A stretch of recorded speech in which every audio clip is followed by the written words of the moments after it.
I couldn't be one of the people who wrote manifestos and they couldn't get it implemented. For me, this is a failure. People who have been writing manifestos and doing a cut, copy, and paste. This is something that we should realize, that you can't just go and take some British manifesto and then edit it and then give it to our nation as a promise, and it never happens. So we just came with 12 pillars. These pillars can help build the country again. And we want to also govern this country with 12 ministers. For some reason, when I was picking up the number for my ballot, it also said number 12. So I'm 12, 12, 12. And I think that we're going to be voting on the 12th month of this year. But since you already know that when it's 12 o'clock, the sunlight changes. And when it's 12 o'clock again, the day changes. And when the 12th month comes, the year changes. God is telling us symbolically that change is coming. Now, our first pillar says that 16 regional industrial revolution. The reason why we came with this pillar is because 15 regions out of the 16 is non-activated. It's only one activated region in this country, and that's Accra. But you never took a good time to look at it. People are suffering out of Accra. A lot of people, they are all jobless. There is nothing happening there. In the video, we tell you all the values in this region. The total values of these 16 regions comes up to $1.7 trillion. We never need to borrow money from outside. I think our leaders are lying to us. We have the money. They just like giving it out to outsiders. And most of us are working for organizations, and some of the organizations even belong to outsiders. But we like what we're doing because they've given us a position. A life is not about positions if we can't become a conglomerate or an empire. We need to take this opportunity into our hands. This 1.7 trillion is just with minerals. Besides that, we have 13 million hectares of arable land for farming, which means we can become the #1 exporters of food for Africa. When you put that together, it's 2.5 trillion. In 10 years, we can create 8 million jobs and $4.3 trillion as a country. This is not a dream. This is a vision. This is not a program. This is a purpose. And all of you, some of you are our sisters, some of you are our mothers. Help us to become a part of this national governance. The youth have strength. The youth have some knowledge. And we're very used to technology, and we understand the old way of doing things in a manual form. But let's not be ignorant and watch us as if we can't do anything. I've lived in this country back from England 24 years, and within the 24 years, I've been able to turn over $500 million worth of assets in this country. Ghana is a place that is rich. The money is here, the opportunities are here, and don't ask me why everybody is running into this country from outside. What do you think they're doing? They go into the bushes and they come with machines. Industrialization is our only way out. Yes, we could be bankers and we could be insurers, but the machine is needed. Because when we wake up in the morning, we iron our clothes with machines, we cook our food with machines, we travel to work with machines, but none of the machines that we're building ourselves, which means we're buying everything from outside. We can't keep buying everything from outside when everybody is building things from inside, everywhere in the world. Dubai is doing it. Qatar is doing it. China is doing it. America is doing it. Every country is doing it. When it comes to Africa, we just want to import things.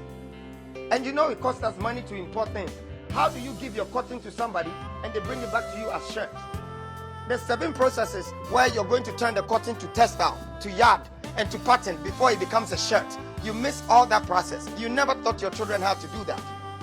The reason why our cocoa is becoming a butter and it's coming from a different country because we're missing the 7 process. The processing is the plant.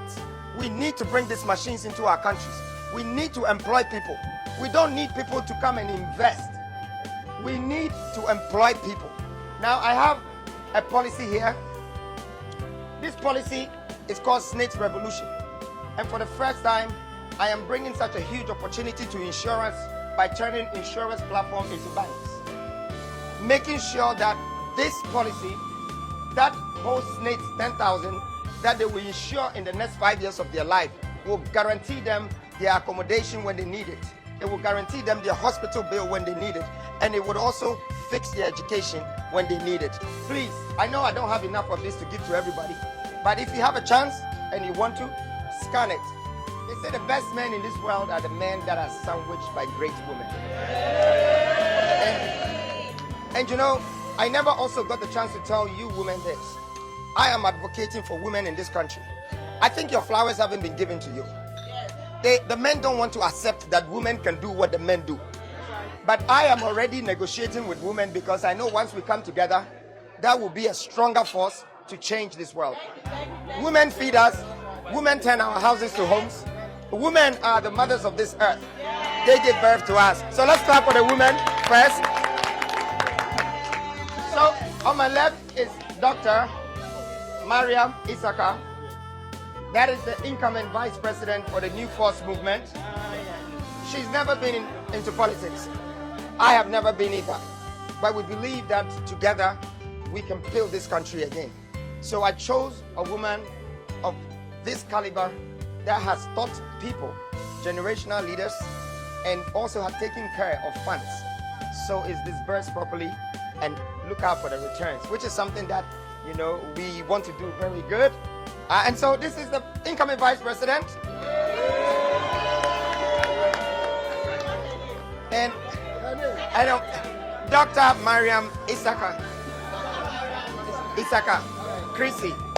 All right, so on my right hand is my friend, my girlfriend, my wife, my partner, and the incoming first lady.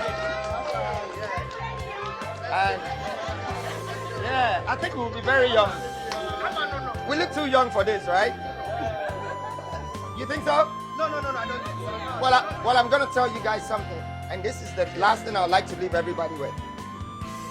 Life is 7 decades. 70 years is what we're guaranteed. Your first 5 years, you know nothing. Your last 5 years, you know everything, but you can't do nothing. That's 1 decade gone. So now you have 6 left. You're going to sleep 2 decades away. Every night you sleep. So now you have 4 decades left. If you have to educate yourself, you're looking 20 years at least. So you only have 2 decades to become a wife, a husband, a business mogul, build your dream, everything. And if you're not lucky, some woman or some man will come and steal 1 decade from you and tell you that they love you and only break your heart in the end. So you only have 1 decade left. For this reason, I feel like our time is not enough. And that's why I want to do everything while I'm young. And I don't even feel young anymore. I have lived more than half of my year. I am now worried about the little ones who are coming and those who are not even born yet. I want to leave this country with a legacy and be in the history books of this country and the continent of Africa. I don't want money. I know how to find it. Everywhere money is, I know how to go and bring it. But that's not my mission. My mission is to be a part of this legacy. And I'm glad right now that I'm sandwiched by these 2 beautiful ladies and the rest of you women. Thank you very much. God bless you. Bye-bye.